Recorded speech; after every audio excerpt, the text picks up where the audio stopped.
remains just a few weeks to the end of the year 2021. The political calendar is frantically flipping to the year 2022, where some key contests await us. In preparation for the stiff race ahead, political parties are recalibrating to position themselves properly as the people bring out their scorecards. Today on Political Update, we shall begin a review of the outgoing year and project into the incoming one. We shall also look at the task before the umpire, the introduction of more technology into the electoral system, and the push and pull from other key stakeholders. I am Fisayo Ogunfuyi. Welcome.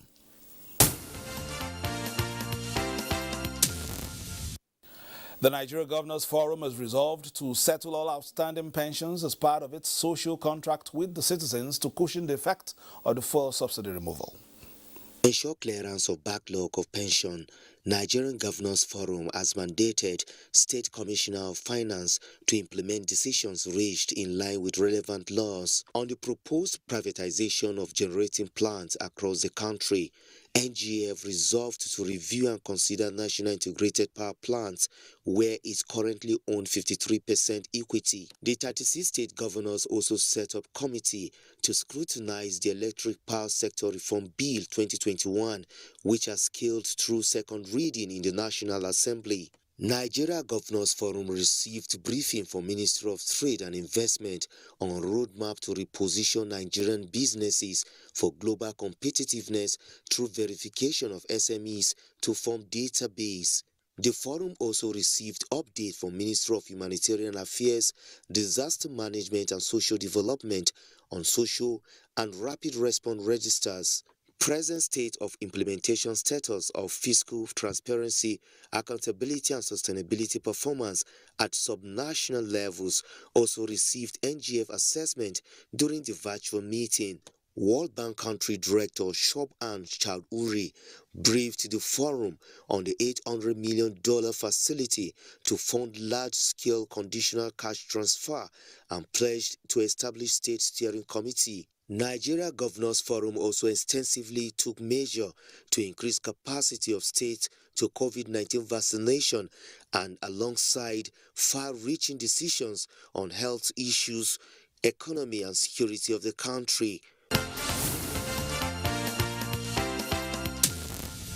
The Senate Committee on Appropriations in the course of the week gave assurances of its readiness to support the Independent National Electoral Commission (INEC) and the National Population Commission to deliver their statutory mandates next year. The interaction between the committee and a team of INEC national commissioners, led by Professor Abdullahi Suru, was to be conducted behind closed door, giving credence to the sensitive nature of the issues at hand. The National Population Commission joined the engagement about 30 minutes later. The forum provided an opportunity for the lawmakers to probe the level of preparedness for the conduct of next census. From when we made that presentation with the breakdown of our requirement to now, you know the amount of changes we've had.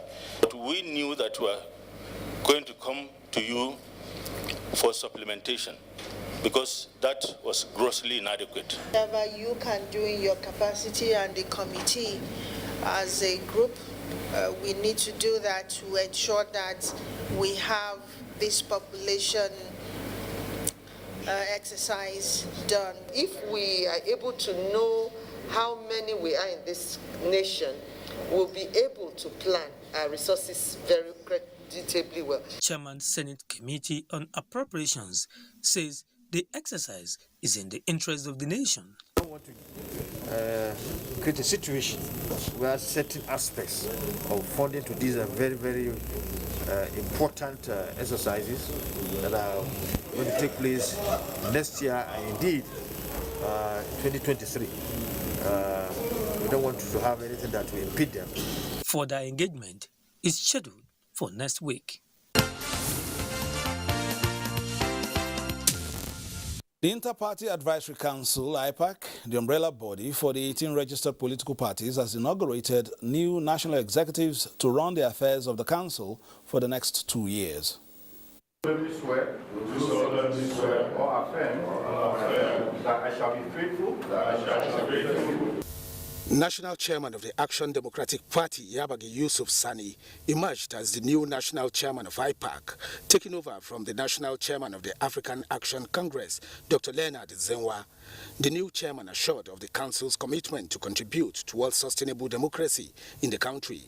IPAC, under my stewardship, will always strive to enthrone the principles of probity and accountability.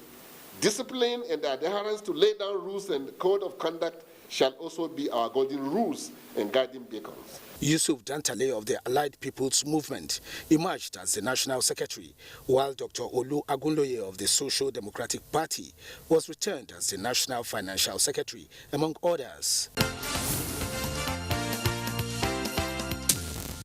And just coming in, we hear that the All Progressives Congress state chairmen have reiterated their continued commitment and support for the Governor Maimala Buni-led CPC. The state chairmen expressed their solidarity during a meeting at the Buhari House National Secretariat of the APC. This party is the only home we have, and we are not prepared to give it out to anybody, whether individual or group, in the name of anything than the purpose for which this party is created. Because we are sure we are not prepared to relinquish power at the center to anybody. And maybe because the president is not a talking type, I'm challenging anyone to prove to me any social investment any government has done in this country than the President Mohamed Buhari. People take his money aligned. People are collecting a lot of 750,000 naira each for COVID-19 palliative. Everywhere. Civil servants are collecting it, youths are collecting it, women are collecting it. We will not scatter, rather we will be stronger and stronger and stronger. We are ready to swim and sing with them because we appreciate what they are doing, because we are convinced that they are doing the right thing and that the party is better for it. That's the essence of our coming. All right, to our discussion segment, the year 2021 has been quite eventful in the political terrain. Public affairs analyst Jide Ojo joins us today to dissect the outgoing year. What will remain memorable for you this year in the political scene? Let me first compliment you on your addressing that announces the Yuletide. Yeah. But before we go into the Yuletide, let's look at the year so far. What quickly jumps at you in terms of the course of the year on the political terrain? Well, quite a number of things, Fisayo. Compliments of the Yuletide to all our viewers and yourself and the management and staff of NTA. It's been an eventful year, no doubt. It's a year full of intrigues in terms of electoral law reform, particularly the passage of the Electoral Amendment Bill 2021. We don't know whether to say that is still in the works or in the grapevine, but whatever it is, we are hoping that we will receive a Christmas gift with presidential assent of that Electoral Amendment Bill. But beyond and above that, also reforms by INEC. First, the creation of additional polling units. Now we have a total of 176,000 plus polling unit. First time in 25 years, this will be done. It's no mean achievement. All along, what we had was estimated 120,000 polling units. It's actually 119,973 polling units before INEC created additional polling units to now make up 176. That is significant in a sense. The sense in which access, better and greater access is now afforded voters, electorate, as it were, when they want to exercise their franchise. Aside that, we also have to look at the conduct of Anambra governorship election. Pre-November 6, 2021 Anambra governorship election, it was like Armageddon has come in Southeast. For the better part of this year, we saw a consistent arson on INEC facilities in the southeast, from Enugu to Imo to even Anambra itself, that everybody thought, no, this Anambra governorship election is bound to be rescheduled, maybe till sometimes next year, because a lot of people were worried whether we could actually hold the November 6th governorship election. But it did held, it did hold, and the winner emerged after what we call inconclusive, again, for the umpteenth time, inconclusive election because of one local government where which was eventually concluded in the course of the week. Well, it was concluded a few days after. But I mean, just to say, we were faced with an inconclusive election again. But it's very significant to say, in spite of the vagaries, in spite of the very tense atmosphere in Anambra State, a governor in waiting has emerged, and he has received certificate of return, and we are hoping that it will be inaugurated next year. Then, the introduction of technology. Aside from creating additional polling units, INEC has also reintroduced an advanced accreditation device called Bimodal Voter Accreditation System Device, BVAS in short. This was first tried out in Isoko State Constituency election in Delta State before it was deployed wide-scale, statewide in the November 6th governorship election in Anambra State. Bob, that BVAS was supposed to permit the pun be fast, but it wasn't really very fast. Be fast, not be fast. However, because it's a new technology, taking over from smart card reader, because now, according to INEC, bye-bye to smart card reader, we are not going to use that again. The advantage of BVAS are multivarious, but primarily two. Believe you me, Fisayo, if there is no biometric accreditation process, result of election will be padded. Because if smart that guys means, who can get in again? Yeah. You're suggesting that smart guys are always there. Yeah, of course, because there is possibility of somebody having cloned a permanent voter's card. There is a possibility, and that's the other thing that jogged my memory about is the continuous voter registration exercise, which INEC also started this year around June, July 28th or thereabout, which is ongoing, where the BVAS is now being used both for registration and for accreditation.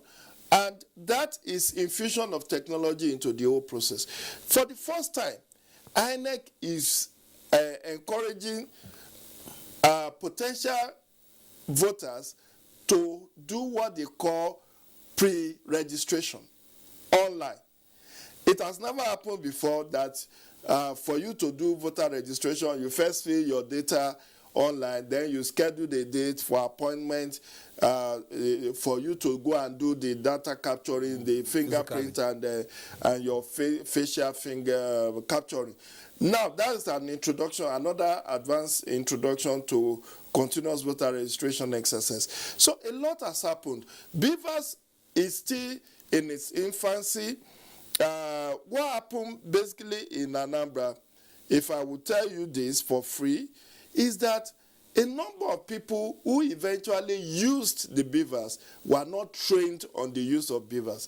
It happened because a lot of people got scared about getting killed or going harm's way ahead of the November 6th election. They backed out after being trained. So INEC had to do last-minute recruitment to replace these people, and because they were not trained on this device, some of them make a mess of eating egg, and that's why you saw largely the issue with beavers. But that's not to say it cannot add value to our elections. And use that, perhaps as a template to look at what will happen next year before I let you go. So let's quickly take one or two stories before we come and close shop. Stakeholders of the All Progressives Congress have resolved to work together with the interest of the party above personal interests. This was the overriding opinion at the forum by the leadership of the caretaker committee of the party this week. The proposed February 2022 National Convention and the successful conduct of the APC congresses at all levels, stakeholders say, is boosting the confidence and political activities amongst party faithful. This is one of such intellectual engagements where participants shared views on how to sustain the party's electoral credibility and set agenda for its leaders.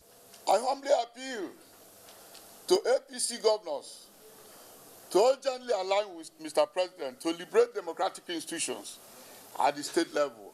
That our leaders must approach everything they do with a high sense of capacity to make sacrifices. Reviving the reward system, strengthening internal peace-building mechanism, abolishing the imposition of candidates were some of the issues discussed. And the legacies that APC are putting should not be allowed to be destroyed by anyone. And as such, you need a party that is very strong, a leader that will be able to be decisive. A better way to get this party properly positioned, more than someone that has been with the party right from the beginning and has gone across the board to know what needs to be done. So therefore, the most critical issue, bringing people to reconcile them and agree to work together. The forum agreed that only a united progressive family through effective party management can sustain and guarantee APC legacies beyond 2023. Also, in the course of the week, a consultative meeting of the People's Democratic Party Board of Trustees and the newly inaugurated National Working Committee has ended in Abuja with the collective resolve to put to rest every division in the party and ensure total victory for the party in future polls. This maiden meeting of the PDP Board of Trustees and the newly inaugurated National Working Committee is to brainstorm on the way forward. Both the BOT and NWC promised to run an open-door administration in which every member of the PDP will be carried along in the workings of all the critical organs of the party. We shall work collectively to overcome all hurdles that may be placed before us. And we are ready to work with you at all times. The meeting enjoined members of the party to close ranks and avoid creation of factions, emphasizing that the new NWC is poised towards rebuilding the PDP to regain its ascendancy in the nation's political terrain. Conversely, the National Executive Committee of the National Rescue Movement has dissolved the party executives at all levels following the expiration of their 4-year tenure, which commenced in 2017 when the party was registered by the Independent National Electoral Commission. Briefing the media after a National Executive Committee meeting of the National Rescue Movement, the immediate past National Chairman, Senator Saidu Dansadao, said the party's National Convention is slated for the 19th of March 2022. We have approved timetable for our congresses, starting from the polling unit level, ward level, local government, state and national levels. Senator Dansadao condemned in strong terms an alleged use of the party's slogan, Rescue Nigeria, by the PDP in recent times, stating that the slogan was duly registered with INEC and should not be used by another political party in canvassing for votes. Today we are going to drop our letter to the National Chairman of National Electoral Commission, requesting him to reprimand PDP, to stop PDP from using our slogan. Meanwhile, the African Democratic Congress, as part of the party's youth mobilization for leadership strategy, has convened the National Youth Summit in Abuja. The summit was aimed at encouraging youth participation in politics, getting their buy-in and ensuring their full involvement in party activities at the grassroots level. Democracy is about the people. Whether a government is good or bad, those who are going to take the brunt of it or benefit of it are the people. Participants enjoined the party's youth to make good use of the benefits of the not too young to run law in seeking elective offices. The summit had as its theme, Leading the Future, Roles of the Youth in Shaping the Future of Democracy. Many thanks to Timothy Yusuf for that compilation. We still have Jiduju here for the last lines. In a few short days or weeks, we'll be rolling into 2022. Two major off-cycle elections, gubernatorial elections, waiting there. The ruling party getting ready for its National Congress, which of course will push it into the 2023 presidential election. What are your expectations, first from the umpire and also the political actors? Well, my expectations from INEC, basically, I should say for National Assembly, is making sure that INEC is well-resourced. In your background there, we saw INEC meeting with the Appropriation Committee of the National Assembly. That's very key because they need to appropriate the funds. Two, the legal framework has to be tightened. We need to know exactly which legal framework are we using for 2023 elections, because that will affect electoral planning. If the president is withholding assent, what comes next? Are we falling back on electoral 2010 as amended? Is it adequate? Can it meet our need for 2023? That's another bigger question. Then the preparation for Ekiti and Osun governorship election, those are very key because they become the barometer for measuring the success of 2023. Aside from all of this, we also must not lose sight of the continuous voter registration exercise, which we continue till maybe September next year. And I hope Nigerians will not wait till the last minute to start demanding that INEC should extend the date for the registration. It is ongoing now, and it is stress-free. Go and pre-register. Make sure you get your name on the list. But the challenge with INEC is to educate the masses. Where am I voting in 2023? Now that they have created additional polling units, not many people will vote in their traditional polling units any longer. Because with the new registration and the creation of additional polling units, there will be a shift in where, because if they use alphabetical order now, some people's name, who maybe they are C in terms of alphabet, they may shift outside of, depending on whether they are using the threshold of 500 or 300 per polling unit, they will have to move them to another polling unit. Now there is nothing like voting point settlement or anything of that again. So people must be educated exactly where am I supposed to vote.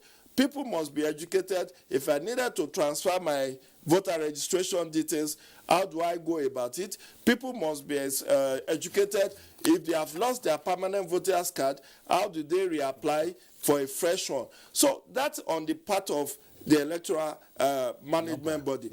What about political parties? Political education is very key. We cannot leave everything to INEC.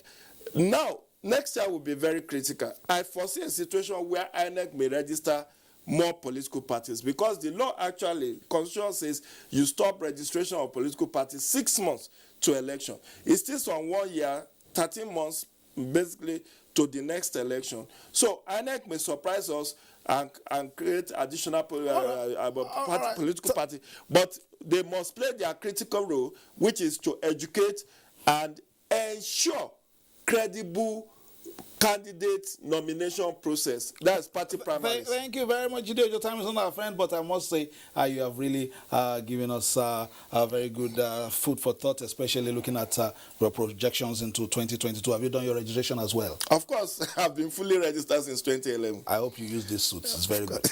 All right, that's the program for today. I will be back again on Tuesday for a fresh package. As you can see, in a couple of months, the APC also will go and see exactly how the leadership will go out. As you can see, some of the early names talking there in one of our packages. My name is Fisa Ogufi. Thanking you for staying tuned, urging you to keep on with the Nigerian Television Authority, where we give you the very best of news, reviews, previews, and interviews, and urging you to play your politics for the greater good.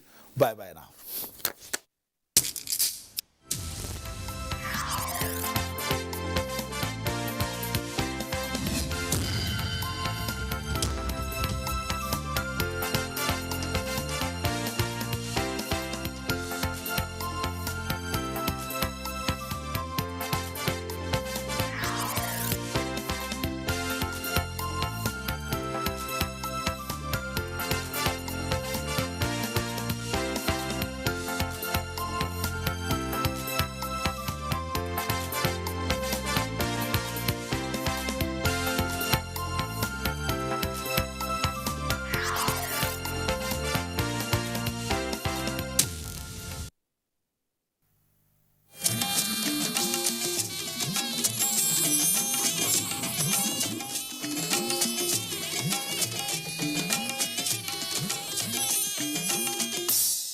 This is the